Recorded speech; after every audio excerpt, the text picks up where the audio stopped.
السلام علیکم ورحمۃ اللہ وبرکاتہ. قدرمنو دوستانو، نن در سره د یو شیخ صاحب محترم مختصر کلیپ بیان در سره شریکوم. غواړم چې تاسې یې واورئ او عمل ورباندې وکړئ.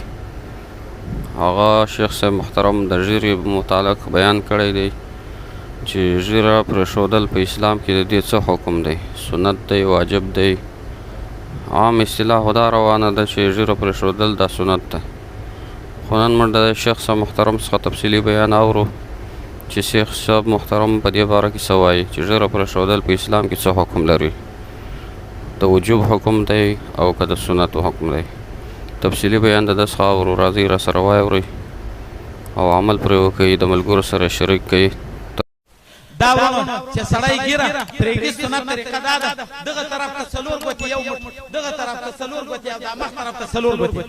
دا ګیره واجب ده، په دغه سنت واجب پر ځای کېږي.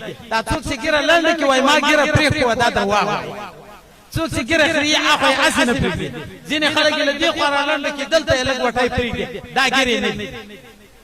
په ورځ د قیامت باندې د رسول الله له شفاعته محروم کېږي.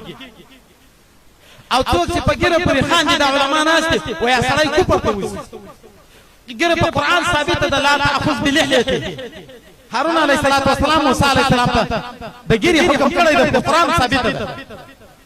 ګیره په حدیثو باندې ثابته ده.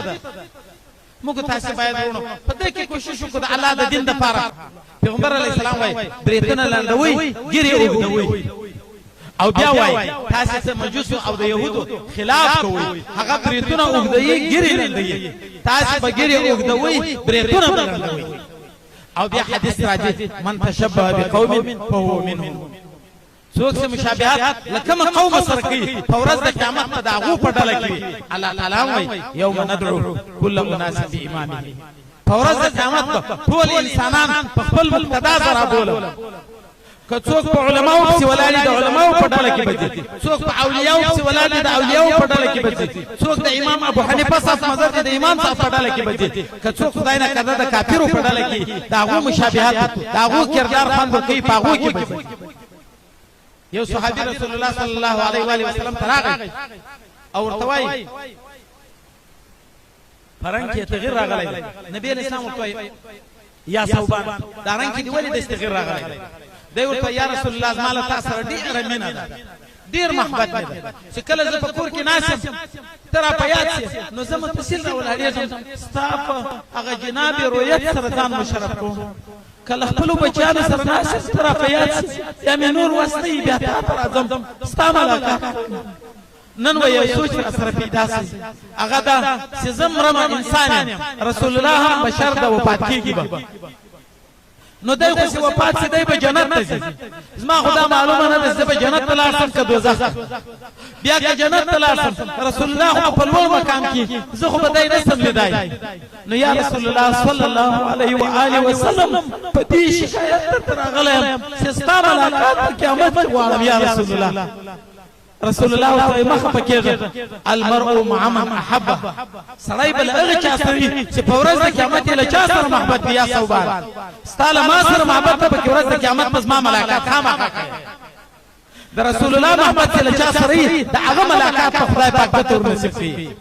حتی د چا له صحابهو سره مینه ده، د چا له علماو سره مینه ده، د چا له اولیاو سره مینه ده، د چا له مجاهدو سره مینه ده، خو لیدلي یې نه دي. په ورځ د قیامت به الله ورسره یو ځای کړي. دا هغه ستا محبوبین دي چې ستا ورسره مینه وه، د دوی عمل تا ته خوند ورکوه. که د چا خدای نه کرده د انګریزانو عمل خوند ورکوي، د امریکایانو عمل خوند ورکوي، د روسیانو عمل خوند ورکوي، د کافرانو العیاذ بالله العیاذ بالله په ورځ د قیامت به د هغو ډلې ټول الله وکړي. نو ګیره دا پرېښول واجب دی. ورونو عزتمندو دوستانو، تاسو د شیخ صاحب محترم بیان واورېدئ. کوشش وکئ چې اول خو عمل په وکئ، ځکه شیخ صاحب محترم دا خبره هم وکړله چې یو څوک د بل قوم سره مشابهت پیدا کړي د قیامت په ورځ به هم د هغو سره راپورته کېږي. من تشبه بقوم فهو منهم. چې څوک د یو قوم سره مثلا د کفارو سره یا د یهودو سره مطابقت راولي، خپل ځان د هغو په شکل برابروي، نو قیامت په ورځ به الله تبارک وتعالی د هغو په قوم کې دی راپورته کوي. نو محترمو دوستانو، تاسو کوشش وکړئ چې ځان پر اسلامي شریعت طریقه د نبوي صلی الله علیه وسلم ځان برابر کړئ. تر څو د نبی کریم صلی الله علیه وسلم شفاعت موږ تاسو ته نصیب شي. الله تعالی دې موږ تاسو ته د عمل کول توفیق راکړي.